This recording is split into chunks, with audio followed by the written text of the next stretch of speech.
دوستانو سلامونه. کله چې موږ په فیسبوک کې سټوري کوو، فیسبوک سټوري چې ورته وایي، نو هغه عموما 40 ساعتونو پورې دوام کوي. 40 ساعتونو نه وروسته هغه له موږ څخه ورکه شي.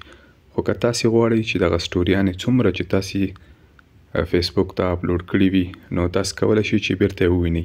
نو هغه لپاره به تاسې فیسبوک ته لاړ شئ. فیسبوک ته چې لاړئ، دغه درې خانو باندې به کلیک وکړئ. درې خانو باندې به تاسې کلیک وکړئ او بیا به سیټینګز ته لاړ شئ.